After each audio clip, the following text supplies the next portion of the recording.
falls in life. We live and learn from our mistakes.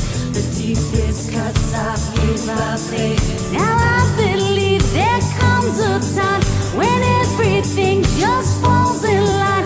We live and learn from our mistakes. The deepest cuts are healed by faith. Now I believe there comes a time when everything just falls in line. We live and learn from our mistakes. The deepest cuts are healed by faith. Now I believe. Oh, fire up. Oh, fire up. Oh, fire up. Oh, fire up, fire up, fire up. Now I believe there comes a time when everything just falls in line. We live and learn from our mistakes. The deepest cuts are healed by faith.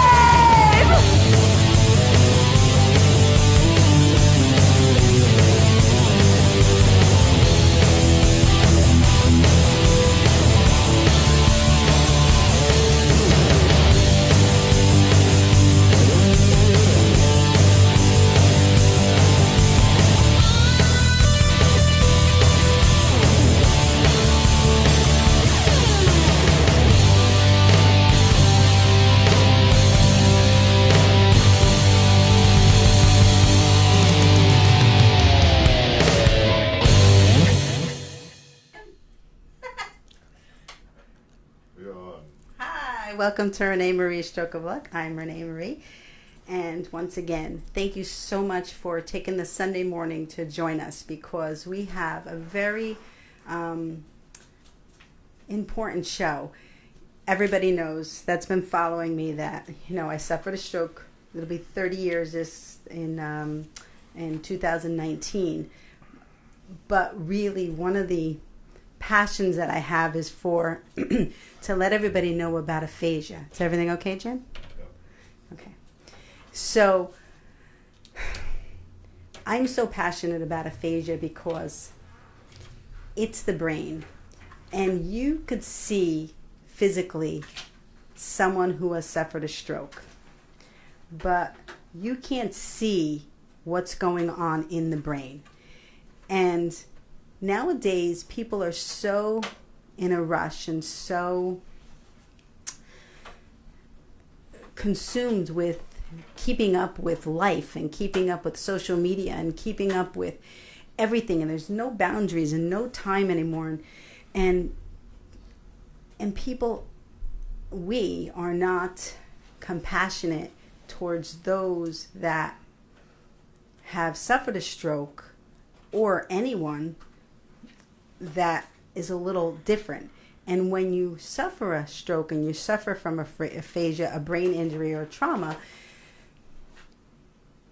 your brain has been scrambled and you can't process sometimes, and you can't communicate.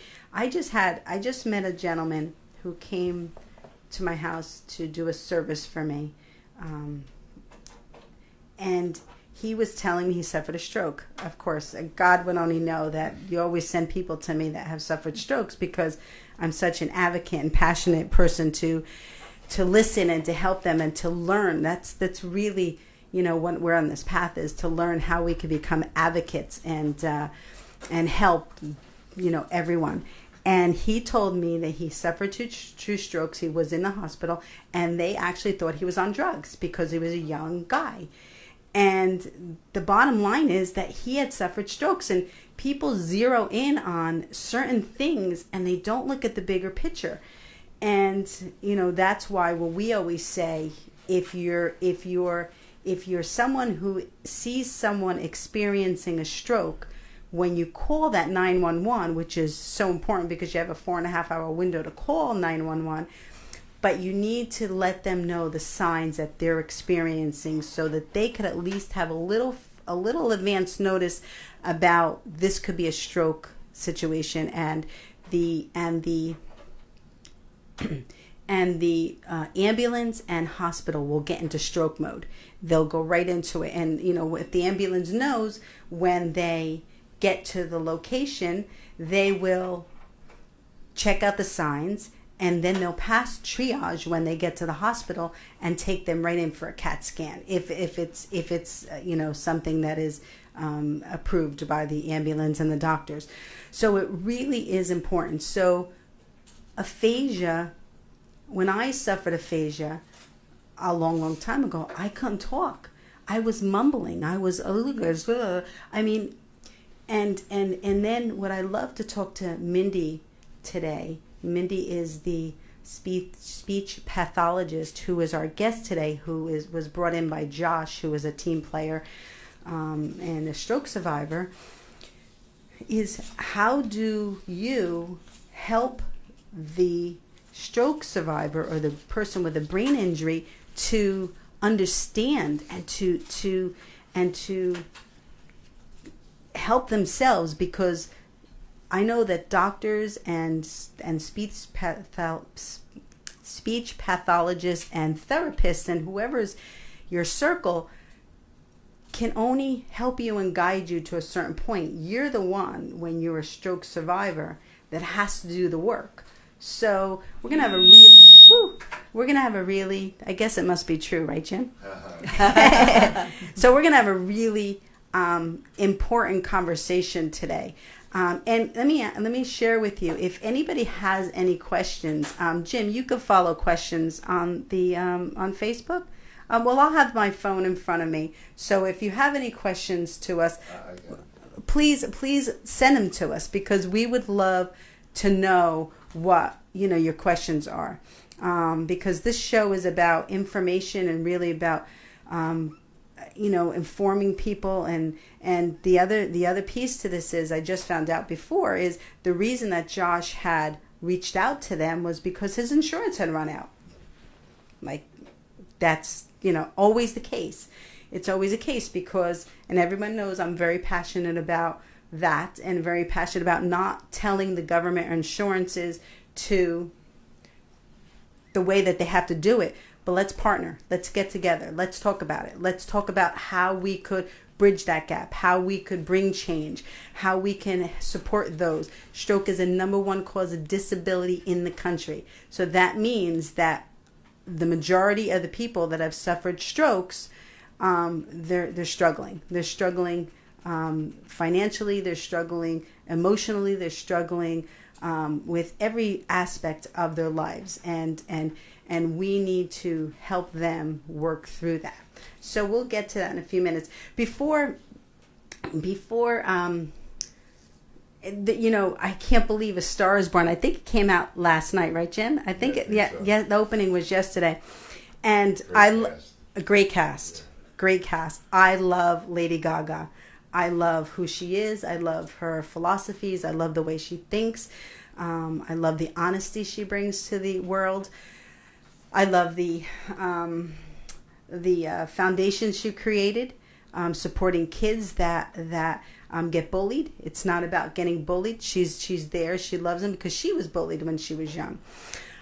So I'm going to see that tonight. But I love Barbra Streisand and Chris Christopherson. I mean, and I know there was one prior with Judy Garland. James Mason. And James Mason, yes. So, but in my era, it was Barbra Streisand and Chris Christopherson. And it came out in 1979 or 1978, something around there. I don't think that's when I was watching it. When I was watching it was in the 80s, I think, when I was in high school. And just imagine, like, I was a singer. I always dreamed of singing like Barbra Streisand. I would sit back and I'd actually use her as a teacher in vocals, because I would watch the way she would sing and move, and just really use her craft, because singing is a craft, and really reaching people in a stadium is a craft. It's not something that comes without constant learning how to do it. So that is the reason that I watched that movie. So when I started watching it, I remember she was this. Now I know there's a story behind it, but the story that I got from it, because we all get something different from it, is she was a performer who didn't believe in herself and didn't have, she was singing in bars and pubs and stuff, and then she found this Chris Christopherson, kind of like they hooked up, and he was mentoring her, and they were in love, and love is the answer in my world, and I just love the whole scenario, and I've had many people in my life that have been come and go. We all have people come and go in our lives to teach us what we need to learn when we're going through things. That's what life is about. Life is about a lesson.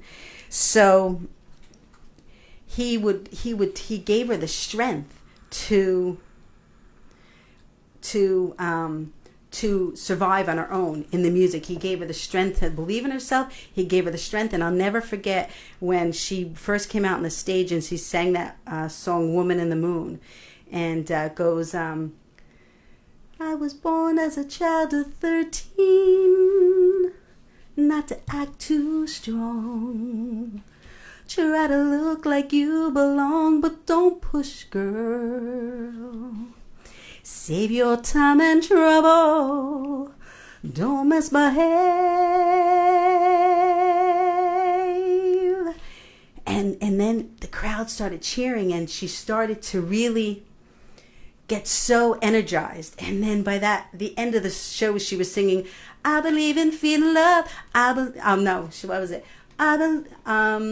What is it?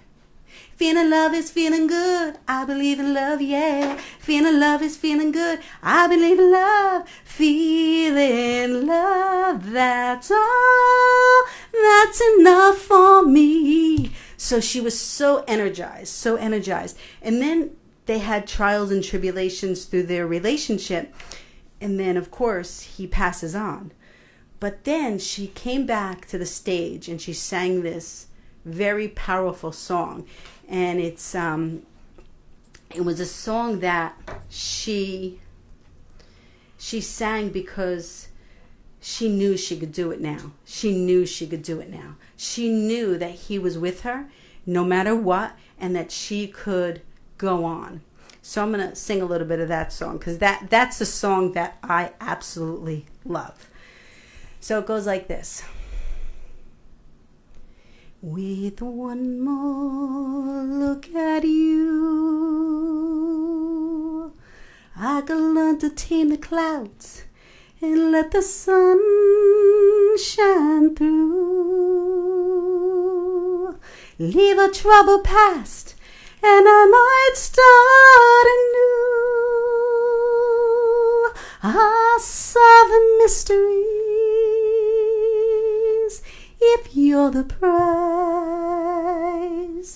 Refresh these tired eyes with one more look at you. I might overcome the anger that I've learned to know. Find a peace of mind I've lost so long ago.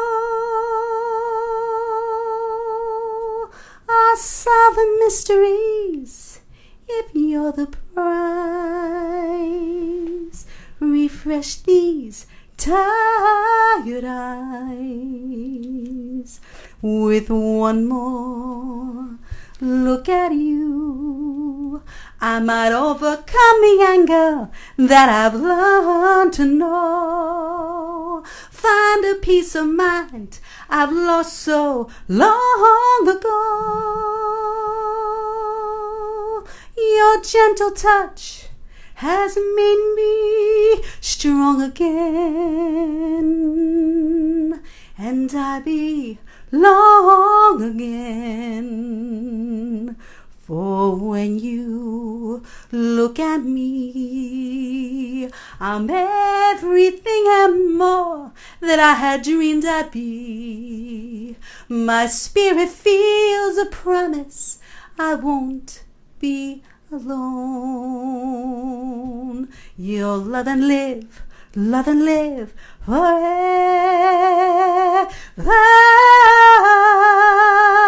With one more look at you, I'd love to change the clouds and change our fortunes too.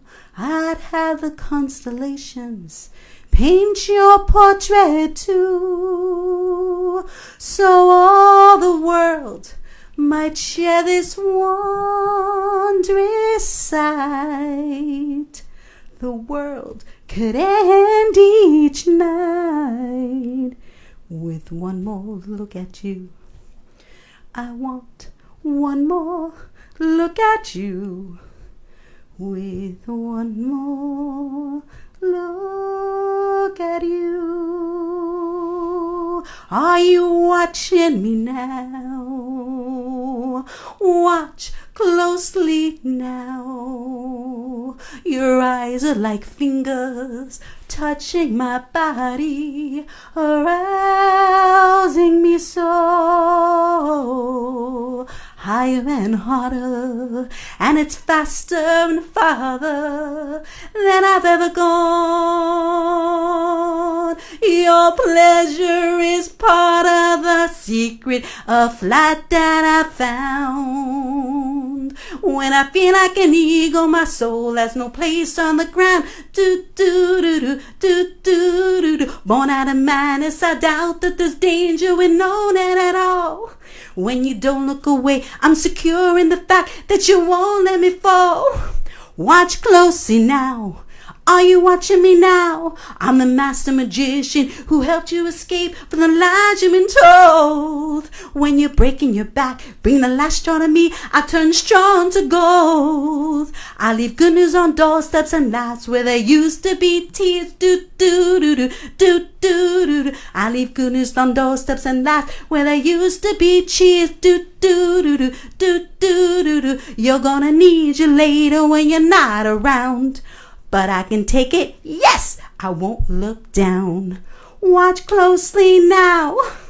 Are you watching me now? Watch me now. Are you watching me now?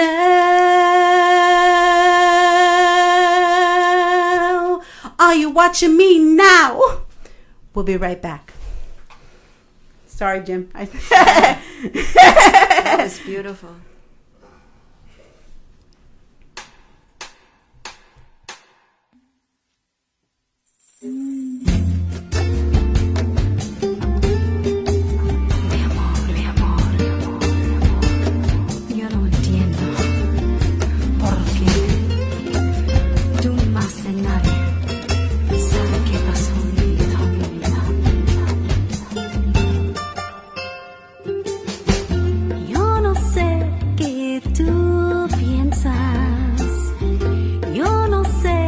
que haré.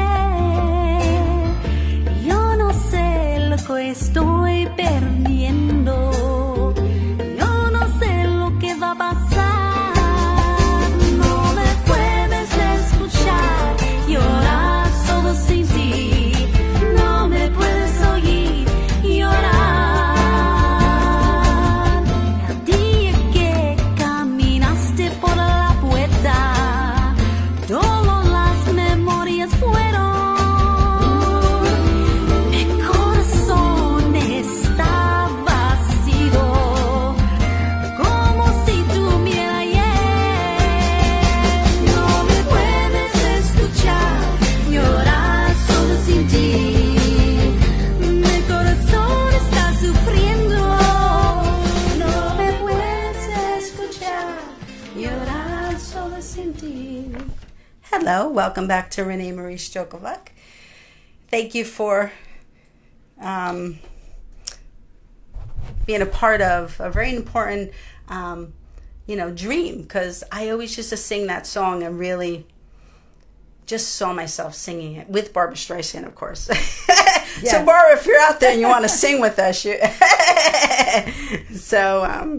anyway, we're going to get right to the show because I took a little bit longer in my intro because of that last verse. I was actually going to sing Evergreen. That's why I threw Jim off. because he thought that I was going to be singing Evergreen next. So anyway, well, let's welcome to the stage my co-host, my friend, my our board foundation, a telethon, the Stroke of Luck internet TV show, everything. So Judy, hi Judy. Good morning. How are you Good. today? How That are was you? a beautiful song. Oh, thank you. I love to sing. It gets me into a different zone. I could probably take 24 hours singing, So, We'll do that one day. yes, we have a marathon already, our telethon. Yes, and our telethon's doing wonderful. I think by next week we'll have some major announcements on the Yes. telethon. So stay tuned. Josh, stay tuned. Anyway, so let's open the floor because let's introduce Mindy, who works for, let me see, what center? The Ladge Center? Yes. The Ladge Center.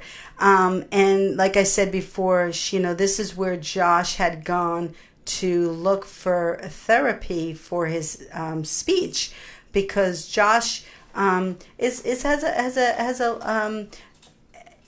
don't fully have aphasia, but you have a little bit lingering aphasia, I would call it. What would you call it?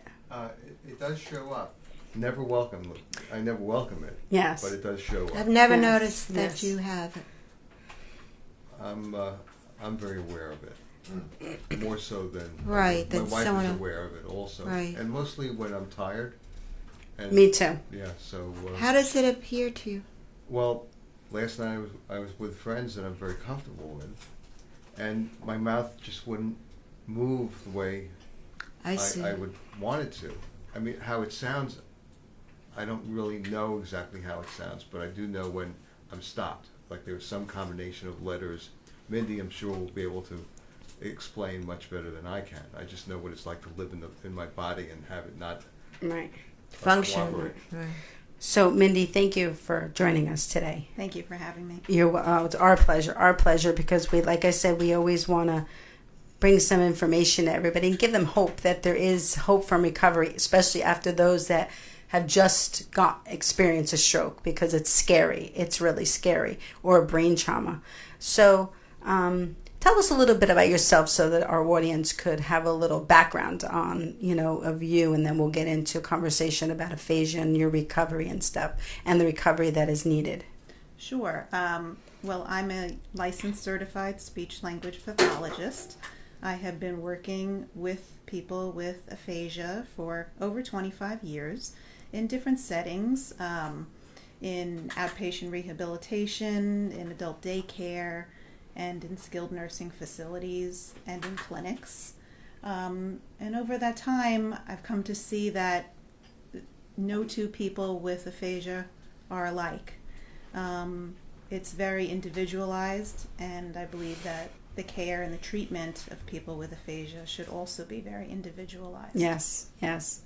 Each stroke is unique. Each person has a different stroke. I mean, and each person is different, and it's different levels. And I mean, there's just so many different aspects to Different recoveries. Yeah. So let's get into like what Josh just said. Like, how do you when I know you have to analyze an individual to see what they need moving forward, because you just said that each case is different. So I guess you assess each case and then determine what needs to be done. But how do you go about doing that? Like, and how do you go about helping the mind? Because that's intense. Well, once somebody suffers a stroke, they are identified right in the hospital. They have an evaluation there, and the speech pathologist has many tools that they can use to assess someone. So there are dozens of aphasia tests, tests for other conditions that you can have from stroke, including apraxia of speech, dysarthria, cognitive deficits. What are those? Aphasia, in particular, is a loss of language, vocabulary, grammar, those areas of being able to put your thoughts into words and cohesive sentences. And you don't think that it's a processing either? Because to me, I mean, I remember not being able to like even understand what was being said to me. Yes, absolutely. Aphasia affects not only expressive language, but also receptive language, which is understanding. Right. And it also affects reading and writing ability as well. Right, right. So all of those areas of aphasia should be assessed in a thorough examination. But we also have to look into if somebody has apraxia of speech, which is a motor speech disorder that affects someone's ability to be able to plan the movements of what to say. It's speech, which is different than language. So speech production is to be able to make the sounds that you need to form words. And there's a discoordination, a disconnect between that in some areas of the brain when people end up having apraxia of speech. Wow. And then, as I mentioned before, is a dysarthria, which many people suffer from too, which is weakness, which you see when people have a hemiparesis on half of the body that affects the arm, the leg, and also the facial muscles, the tongue and the lips, and the muscles that are involved in swallowing. So, unfortunately, some people who suffer stroke often will have what we call dysphagia, which is difficulty swallowing because those muscles are weakened as well. I suffer from that. You can't see it very clearly because, but my lip doesn't go up and my arm and my whole body is off balance. And people have looked at me and thought I was a little off, and, most of the time, sometimes I do share with them, that I've had a stroke and then they feel like this big. I just had somebody say something to me, and I just suffered a stroke. It doesn't, and feeling awful. feeling awful. For the person who's had a stroke, it does take a little of the pressure off. I know, Josh, you have said that too when you do any public speaking or you speak to someone new. You're upfront about that. Yeah, I was aware of that. I was afraid that I would mess up. Like one of the first examples of me doing some public speaking, a friend of mine had just died, and we were invited to come up and speak about doing our friend. Eulogies, right? And I walked up with a cane. I was still carrying a cane, and I said, "If I sound like I had a stroke, I did." Wow. And then I was able to relax and not be self-conscious. Yeah. Because there were times where I would be aghast at my mouth's inability to form the words. I was embarrassed. Yeah, and honestly, I recently, I have had to tell people, I can't write so much. In my job, they would want me to write, and I can't write. I I have to get out my laptop, so I need to carry a laptop with me so that I could share that. But that's good that you share with everybody up front the fact that you've had a stroke. Do many? Is that something that you share with all the stroke and brain injury, that they should share that with everybody? It's really their personal choice to do that. But many people have told me that once they do, then they don't feel as judged. What's funny is, and I guess this is my mind. I never looked at myself any different than who I was, so I never thought I had to tell anybody anything. I just went on, but I could see that. No, I'm just saying, nothing stops you. I don't look, I don't visualize myself as having weaknesses. This is because I just find this is who I am, and this is how I am now. So, I don't know. I think that's wonderful. There's a lot of emotional battles that people have to go through following a traumatic brain injury. And, some people say, well, I'm going to work hard and I'm going to keep doing what I love to do and this isn't going to stop me. But then, unfortunately, others, it stops them in their tracks and they don't know how to go on from there. So, but how, because I know you're passionate about, how do you try to, get to those people that feel that way? Because don't you think that a lot of it is because of the event, the brain attack that they've had, that it's not that they don't want to, they probably were somebody that was driven before and now they're not, and it's not their fault. Like, that's what I always want people to understand. It's not their fault. They've had a brain attack. Like, you can't expect them to do things because not you, I'm saying like us, the general public can't expect people to get up and do it. Just do it. And because it gets too crazy. It gets too crazy. So how do you inspire them? This comes on all of a sudden. Most people do not even know what aphasia is. They've never heard the word before. Yeah. They don't understand stroke and how it can affect them. And in the hospital at that time, it's unfortunate that most people are not given the time and the education to understand what has happened to them.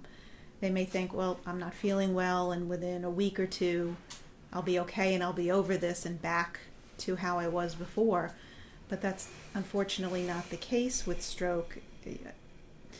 It's a long recovery. It's a very long recovery. In a lot of ways, you are not going to be the person you were before, That's but true. you need to accept the new reality, and support is what's really important, and not just in the first days and weeks, but sometimes for years to come. Yeah. The support groups that I work with, some people have been coming for more than 10 years and continue to need that support because it's something that others do not understand. Only peers that have had this happen to them really do understand the effects that it has. And Mindy, it's so important for people who visit someone who's just suffered a stroke. They come to the hospital and they have to realize that they have to be positive when they're talking to the person, because if they say negative things, it really leaves a heavy weight on the family, on the survivor, the stroke survivor, and it's hard to overcome it. If they're positive, it'll be an easier way to handle it. Yes, I agree. It's a difficult journey, and with support of friends and family, people do make wonderful improvements. Yes, They do. Josh, how did you, initially, did you have more severe aphasia when you first had your stroke? Yeah. I know that, I woke up at 1:30 in the morning. I had just gotten to sleep an hour before, and I walked into another part of our house and noticed that my right leg was not working correctly. And I did wake my wife up, and I said, honey, I'm scared. I think something's happened. I have no idea what I sounded like. Did you say it? Did she say you said it in those verbiage? Well, she tested me. She wanted to see me move my tongue and smile. so she noticed. She immediately called the hospital, and in no time I was at the hospital, and I had regained every capacity as I was sitting in a bed in the emergency room, and then I went for a walk thinking I'm back to normal, and I walked to the bathroom, and my first step out of the bathroom, I noticed a subtle decline. And I got back into bed, and I intentionally was quiet because I didn't want to reveal or experience that I was having a decline. I think it was called a TIA. Yeah. Did you know what was going on? I just knew the outer manifestations. My grandmother's brother had a stroke decades ago.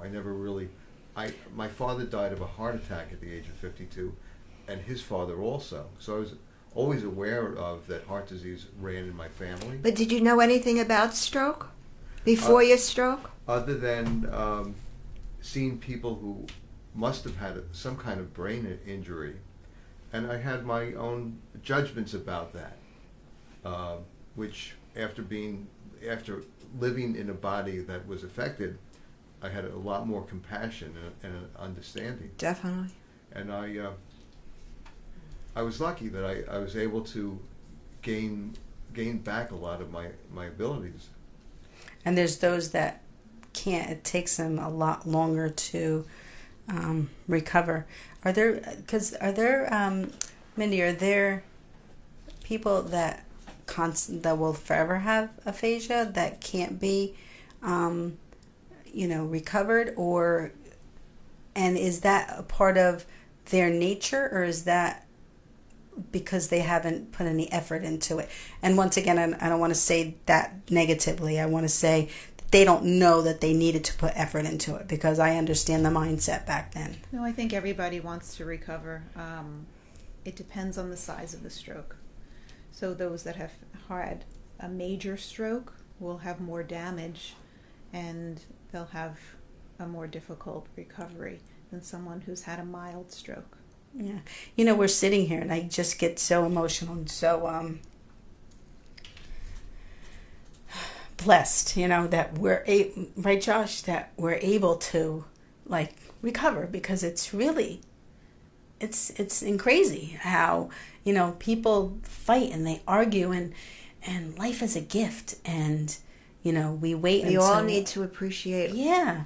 I mean, and thank you for all you do to help those of us that have suffered a stroke.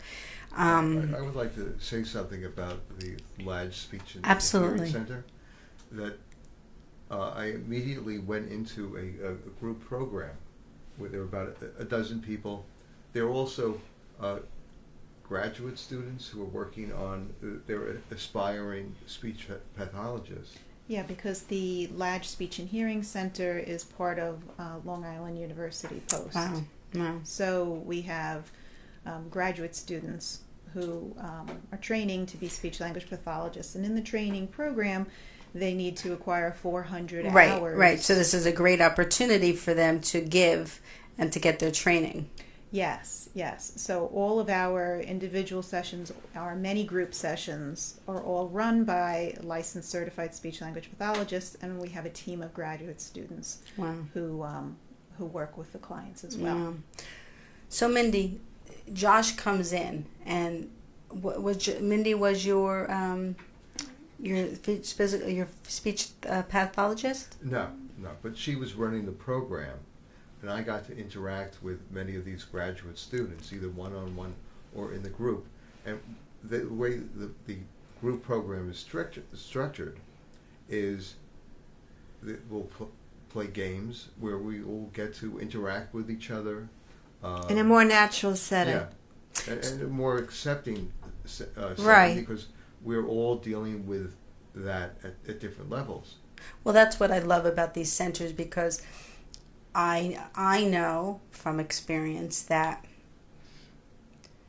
when you suffer a stroke or aphasia, and you put up these boundaries and these walls to protect yourself, and you need to, and I call it like an onion, you need to peel back we need to peel back the onion, the layers, to really get to the core of what we need to work on. But when you walk into your center, or you walk into another center, it's almost you let those walls down, because there are other people who are experiencing the same thing as us, and you don't feel so bad in sharing. And you're not self-conscious. Yes. So that's very interesting. So let's go through, because this is why I brought it up. Let's go through a day. What kind of therapy do you give? What would be the what would you do to help someone? Well, we see what somebody is interested in receiving. So we do individual therapy if that is what somebody is interested in coming for. It's 1 hour sessions, individual therapy, and they can come 1 time a week or 3 times a week, whatever it is that they're looking for. And within that hour, first we evaluate them, their strengths, and at what level they need to begin with, because it's important not to work on material that's too simple for someone, because then they won't receive benefit, or something that's out of their reach. So there's scaffolding, and in what areas they would need help on, if it's speaking, listening, reading, and writing. And we develop an individualized plan with therapy goals and session goals to be met, and we monitor them on an ongoing basis. So that's for individual therapy. Some people would just like group therapy. We have several different groups of different levels for clients. We have a full day program as well that we call the Extended Day Aphasia Center, and it meets for 4 hours, and during those 4 hours, we have a time that we just socialize, sort of a coffee time, and then we break into 45-minute groups. We break down. There's 30 to 40 clients that come in for the day, and we pick. They pick what they would like to attend. So there's 4 to 5 options every. One of them is a cooking minutes. class. Yes. So we have a chef's club, which we make dishes from scratch. Wow. We have a book club. We discuss current events. We have a technology group. We have yoga and chair yoga and chair Zumba and Tai Chi that we do. It's really we good. have a music group. So it's a variety of interests. We have a criminal minds group. So we have several choices, and the clients decide what they'd like to attend for each session. So there are 4 sessions within the day, and we also have a support group as well, which is very popular. And we have our doctoral psychology students from the university that also attend that to help out. And we have a caregiver support group as well for the spouses. That is very important. Yes. Because the caregiver puts in so much time. Yes. And sometimes they feel like they're doing a lot for the person that they love, but they have other obligations that are, being put on. It is. It's true. I mean, it affects the strokes and brain injuries and every illness. Every illness doesn't only affect the individual; it affects the entire family. It rips your family apart, and that's why support groups and support groups for the individual or support groups for the family are really the key to keeping everybody balanced and supported and to get what they need to recover from. Josh, what did you do in a class? What was one of the things that you did in that session that you took? Well, I had been doing some public speaking before I had the stroke. I taught a course in plant-based nutrition and health. Right. And when I mentioned to Dr. Rubenstein in my first interview with her, she had suggested that's our clinic director. Yes. She suggested that maybe I could give some talks in some of the programs. So we ended up working that into the group, and then you've taken on also having other people use that opportunity. Yes, so you started that by suggesting it, and we hadn't done that in the group before. That came up, and we continue to do this every semester. We have, about 4 sessions out of the 12 where it's client-led topics. So the clients will sign up for the day and come in and talk about something of interest to them or something that they have knowledge in, and the students will help them to make a PowerPoint or to include videos. Right. They lead for an hour. They speak, and it's empowering. It's something they have not done since their stroke, many of them. Wow. Yeah, so that was Josh came to me with that idea, and I said, well, that sounds wonderful. Let's do that. And it's so important too, because it's almost you're engaging in something, but you're recovering. You're engaging in something that you love to do, whether it's cooking or your speech or criminal mind or whatever you love to do, but yet you're recovering. In your therapy, did you get an opportunity to sing? No. No? Actually, I couldn't sing for 2 years after my stroke, and that was devastating. That was the one thing that really devastated me about my stroke was the fact that I couldn't sing. But eventually, and what I'm learning from, because Bobby Baby Walker, he's, Bobby. Yeah. Yes. He suffered 3 strokes last year, and Bobby and I used to sing together all the time.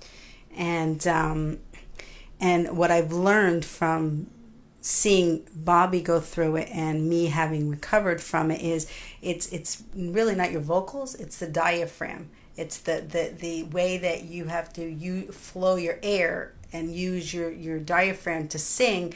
It's almost like it's not connected. So the am I correct in my yes, coordination. Yes, that we always take for granted is affected. Yes, so that's why I couldn't sing. I couldn't, Bobby would, and it wouldn't come out. But eventually I worked with Bobby and I said, just do it. Just keep practicing, keep doing it, just keep doing it, keep doing it. And he enjoys singing. Yes. So when you keep doing it, you're reinforcing the fact that you can do it. Yes.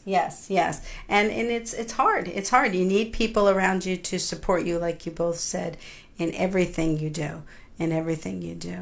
So tell us a little bit more about the center. I know Josh had just said, what's the name of the Ladd Speech and Hearing Center? No, the Rubenstein, Miss Rubenstein, Jane. Oh, Dr. Joyce Rubenstein. Oh, Joyce. Yes, Dr. She's the chair of the clinic. She's the head of the clinic director. Wow. And she started this program probably 20 years ago. Wow. And it's the only one on Long Island. Wow. And clients can come in for the day and choose what activities they'd like to do. The program follows what's called the life participation approach to aphasia. And it's based on the premise that people with aphasia still can be given choices and still make decisions for themselves. Yeah. And Mindy, give the address and... Well, it's at LAU the phone Post, and LAU Post is in Brookville, New York, and it's on campus, and we need a large room for the number of people who come, so we use the multi-purpose room in the chapel for our program, which runs on Mondays and Wednesdays. Yes, our hope is to run it 5 days a week. Right. So if we had enough space and enough clients, that's the goal that we would like to do. And how could we help to make that happen? Would it be the people that need it, like that would come to you, or would it be something else that on your end, or on the hospital end, to be able to make it happen? Well, most people, when they do find us, they say, "I wish we knew that this was here before." So, right. Putting out awareness that this is available. Do you for advertise? People to attend. The university doesn't really advertise much with individual programs within the university. So, and we do occasionally do some fundraisers, but they're still within just the population that attends. What about putting it on Facebook or on various websites? Do people do that? Not a lot. Is that permitted? It really should be done more. Yeah, it's difficult because we're in the constraints of the university with getting that done. But things we have been written up upon, but it hasn't really gotten out as much as we would hope. Protocols and they're protecting themselves. I get it.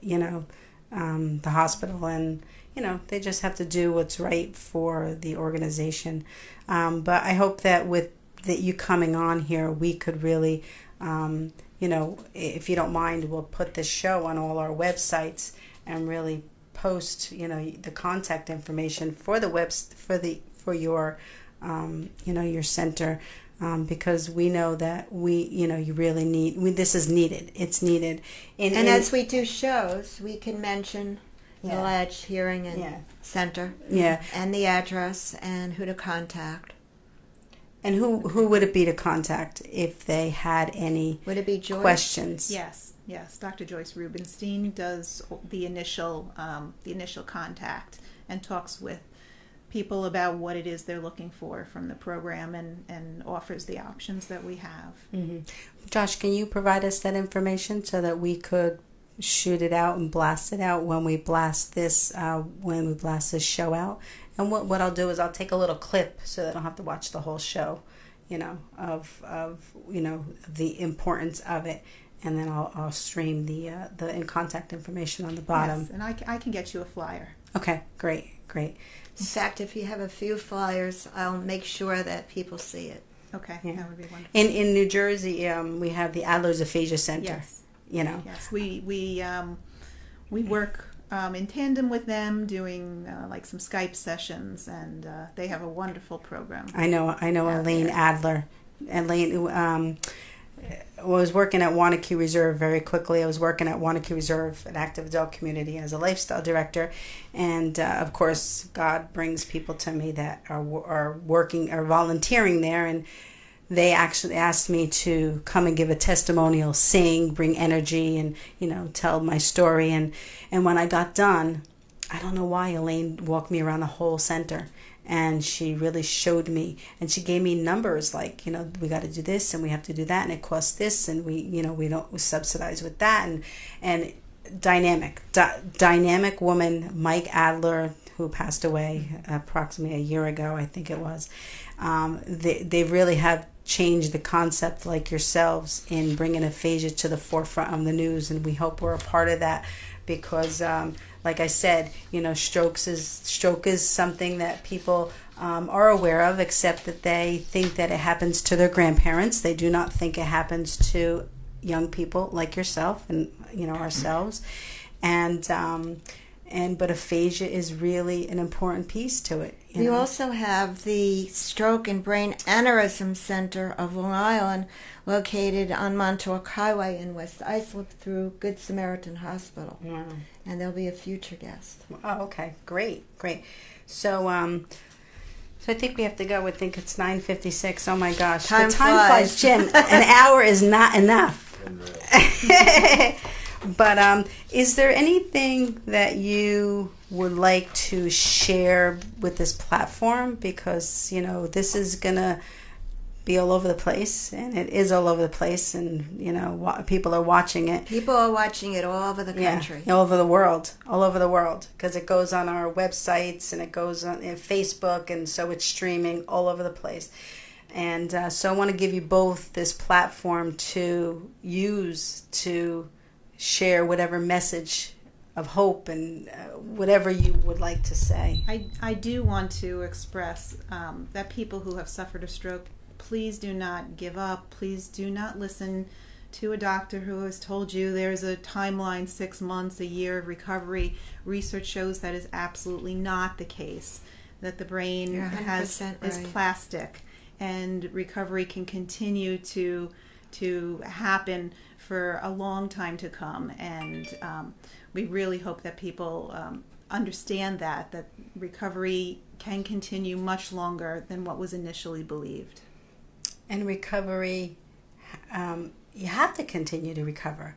You have to live. And I'm not saying that to the stroke or stroke families. I'm saying that there is no other choice. When you're alive, you have to make the best of it. And the fact that, Josh and myself are living proof that mine's been 30 years, Josh has been 3 years. Mine will be 30 years next year, but Josh has been 3 years. And we continue to recover and to really process and really to believe in ourselves. And love is the answer around you to keep that support around you. So, Josh, what would you like to share with everybody to bring them hope and, since you have this platform? Yeah. Follow your passion. Create community in every direction you can. Surround yourself with love. Be committed to gratitude and generosity. Yeah. Very nice. I agree. Judy, you have any? Never give up hope. Never. Just keep going and thinking positive. That's the most important factor in recovery. Yeah. And that's, why we keep doing this show, so that people see it's out in public that, we're here. If you need anything, we're not doctors, but if you should need something, we would definitely point you in the right direction for help. So it really is a blessing to have you both here and to share. Thank you both so much. Thank you, Mindy. Thank you. You're very welcome. Thank you, Josh. Josh, you're going to be on our telethon, and you're going to... Just let me know what the date is. Yes, We're working on it. Okay. May 5th is the 10th, the looking day. You're more than welcome to join us, We Mindy. definitely would like to have you back, Yeah, Mindy. yeah.